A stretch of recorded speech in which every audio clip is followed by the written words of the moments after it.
Budgeting Basics: How to Prepare a Budget for a Grant Proposal. Learning objectives for this course are to first understand why a well-prepared budget is important and what the steps are to create a budget. Second, to understand the parts of a budget and what items are allowable. And finally, to learn how to write a budget justification. Step 1 is to develop a project idea. One of the critical factors for project success is having a well-developed project idea. Having a strong plan provides direction for the project and gives you a roadmap for the proposal budget.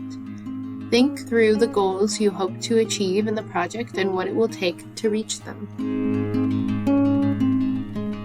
Questions to ask at this stage. 1. How big is the project and what are the reasonable goals? Goals should be reasonable, achievable, and time-bound so that sponsors will see you are proposing something that can be completed with the funds requested and within the project period. 2. Can the project be broken into phases? Projects may often be broken down into phases, each phase outlining the work to be done and who performs the work. This breaks a large project down into smaller, manageable components. Examples of some different phases of a specific project might be 1. Focus groups with K-12 teachers to define desired elements in an educational tool. 2. Pre-testing of a first design in a pilot school, leading to refinement of the tool. 3. Implementation of refined product with a larger group of schools. What will you deliver to the sponsor? The product or deliverable of a project depends on the nature of the proposed work. Many research projects will require scholarly publications or a technical report to their sponsor.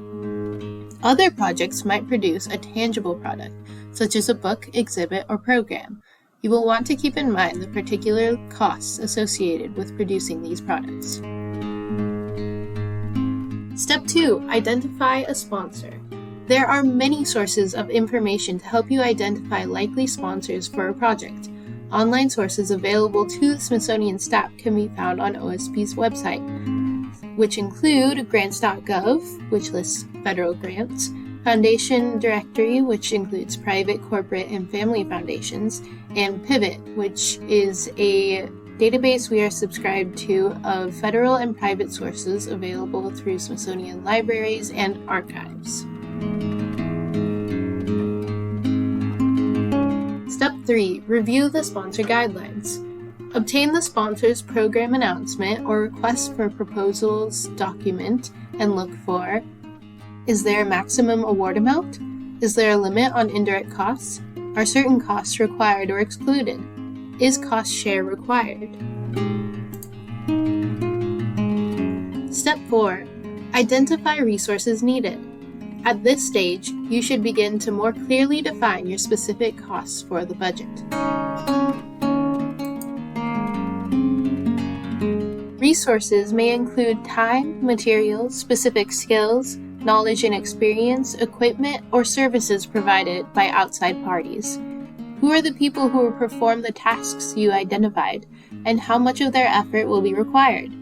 Please note, only trust employee salaries can be charged to sponsored projects. Will the resources fit with sponsor guidelines and expectations? Are these resources allowable?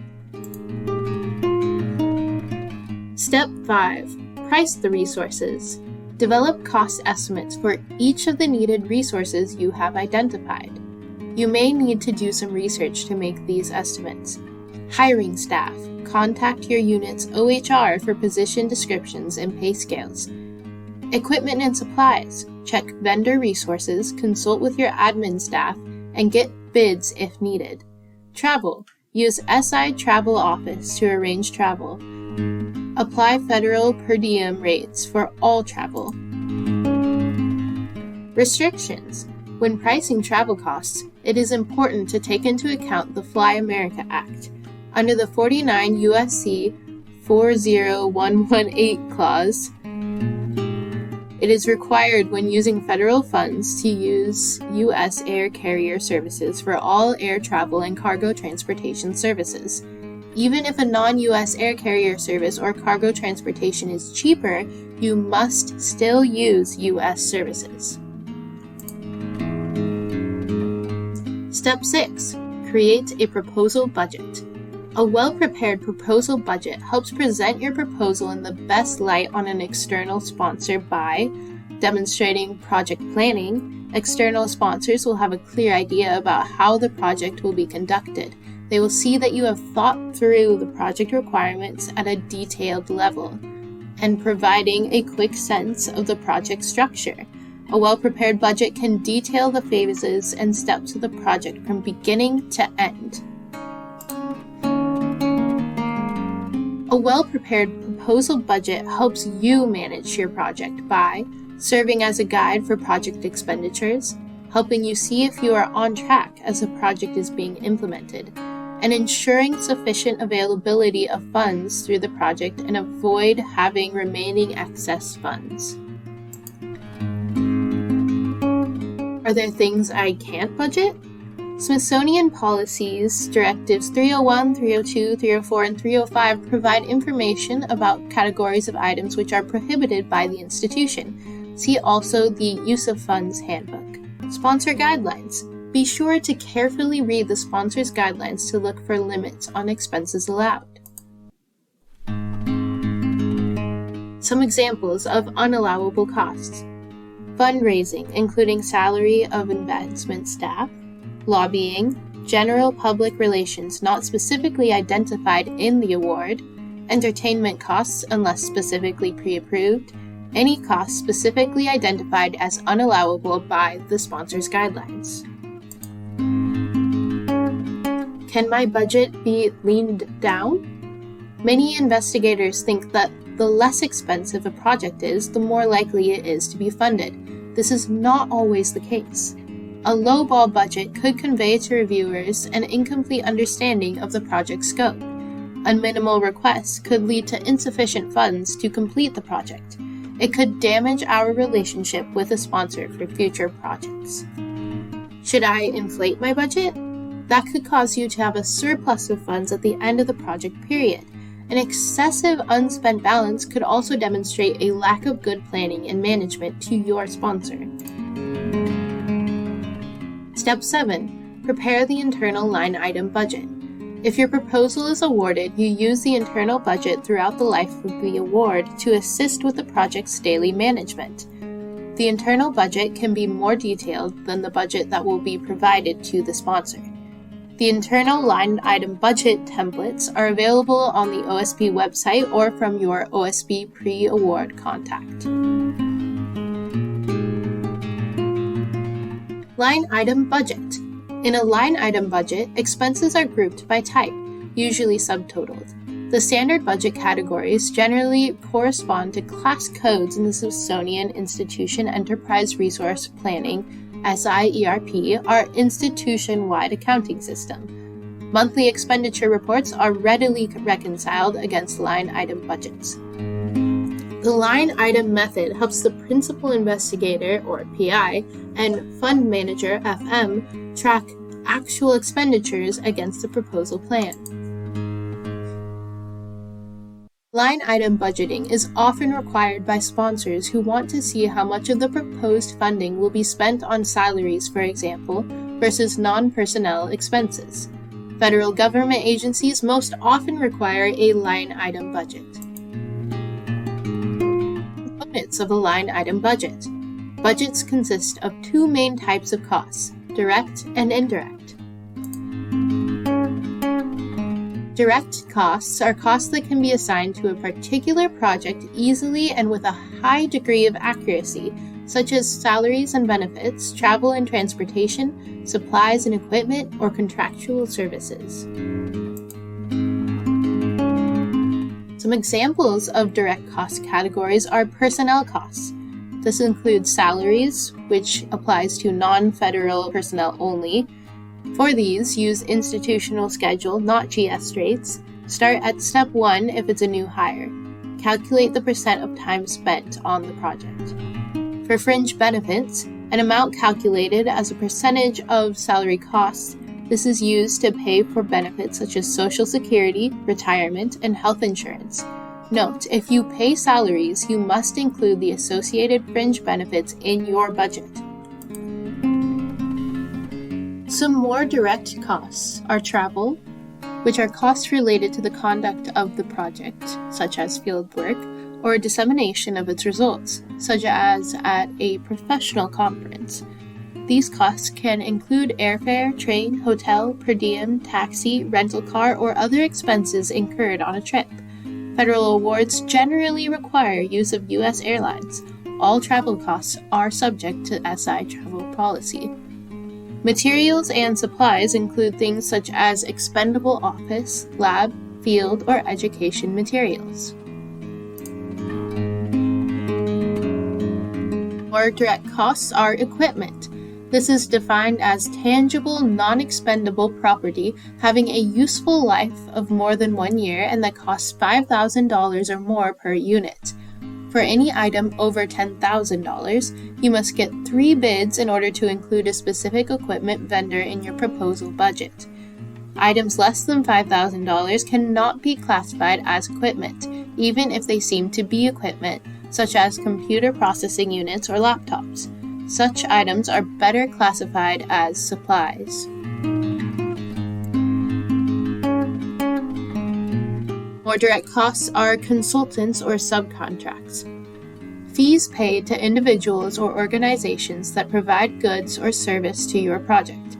Any cost over $10,000 requires that you obtain 3 bids. Some sponsors restrict the use of consultants or limit consultant rates.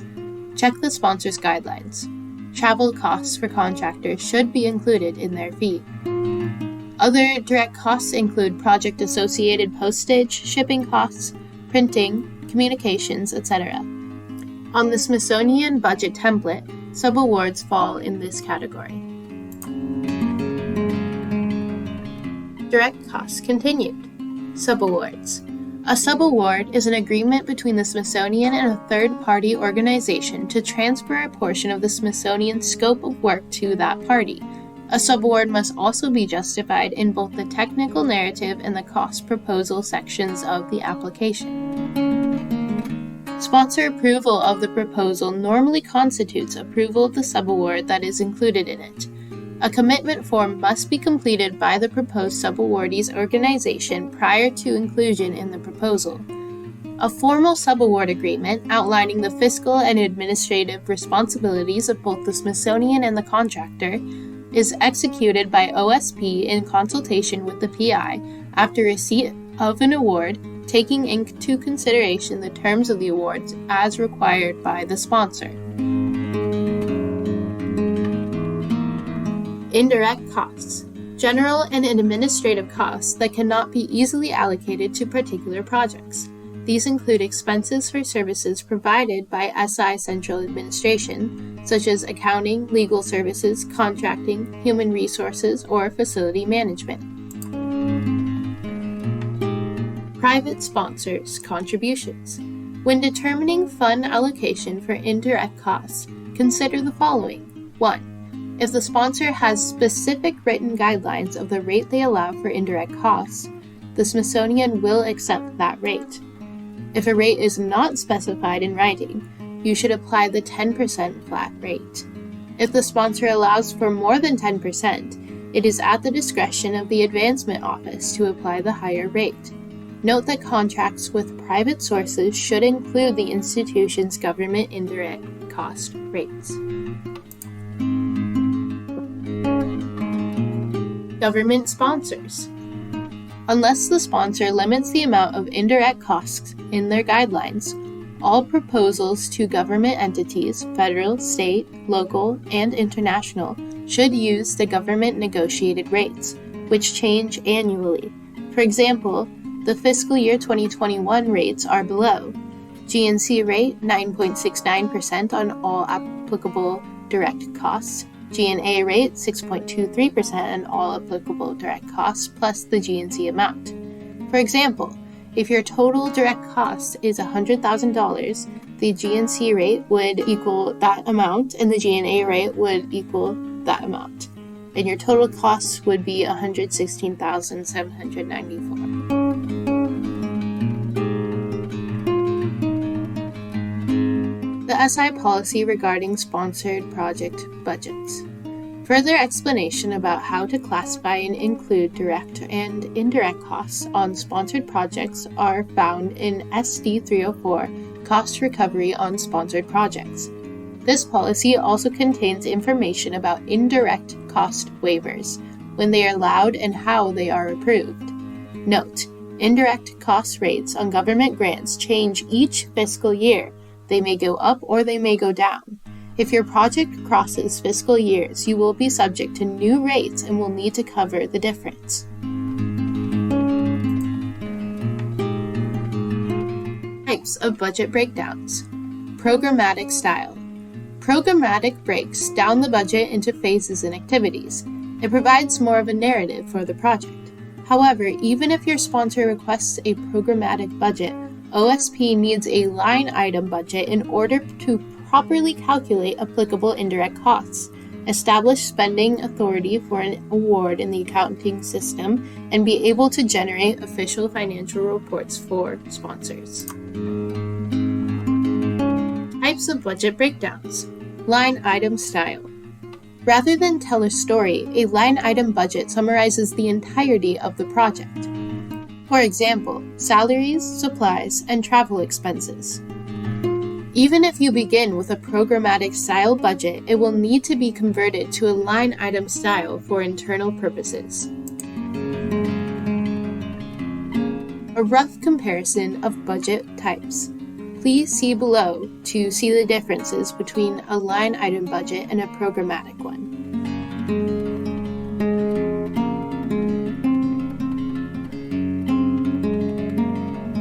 OSP's budget template must be used to set up new awards.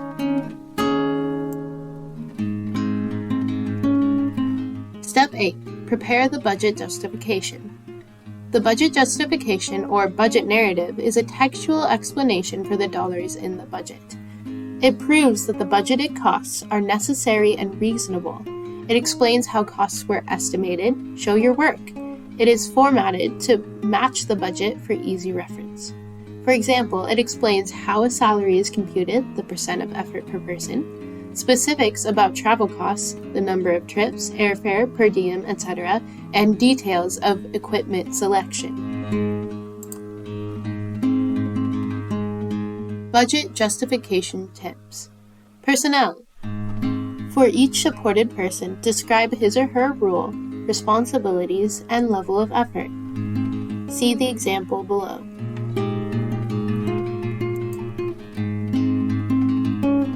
In considering personnel needs, remember that some projects may require administrative or financial assistance to help manage the project, especially for larger awards.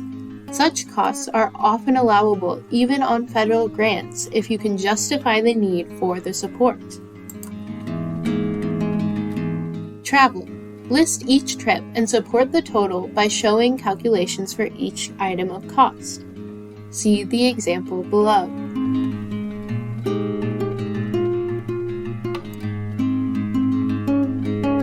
Equipment. Include detail and intended use. Again, see the example below. Justifying institutional rates.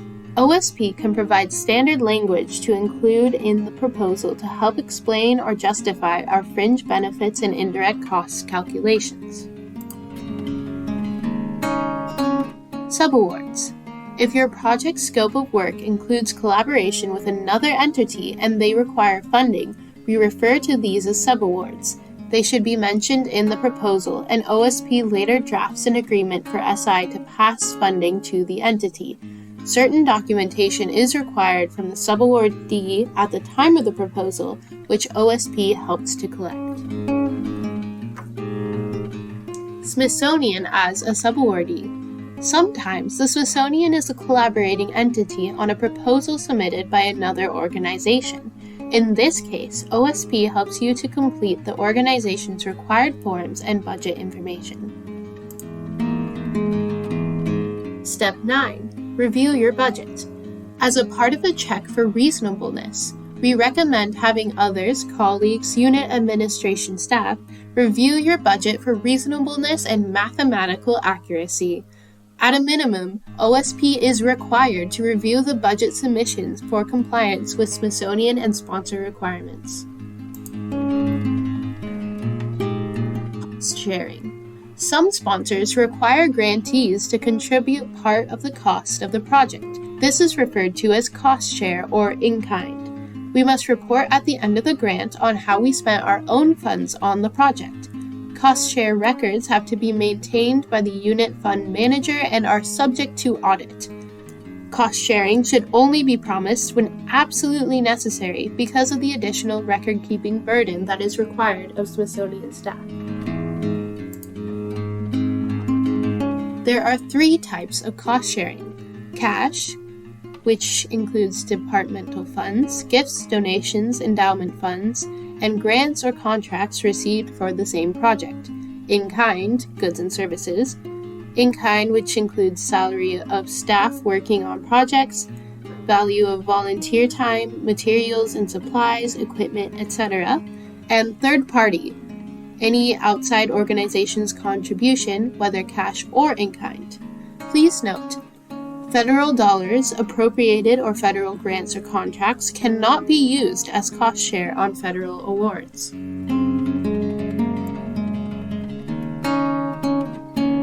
Cost sharing. The Smithsonian policy on cost sharing is found in SD 320. The online OSP course, Cost Sharing for Grants and Contracts, covers in more detail the requirements when cost sharing is involved in a sponsored project. Institutional authorization. Proposals are submitted to sponsors by the institution, not the investigator, and must be approved by your unit and OSP before submission.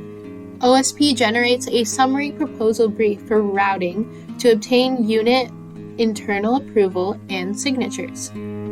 The proposal brief should be signed by the PI, any co-PIs, the PI's supervisor, and the unit director, and the director of OSP before a proposal is submitted. See SD 321 for more information. The SIERP portal. SIERP gives access to award info on a daily basis. One key feature is that it shows a comparison of how much of the award has already been spent versus the time remaining on the project.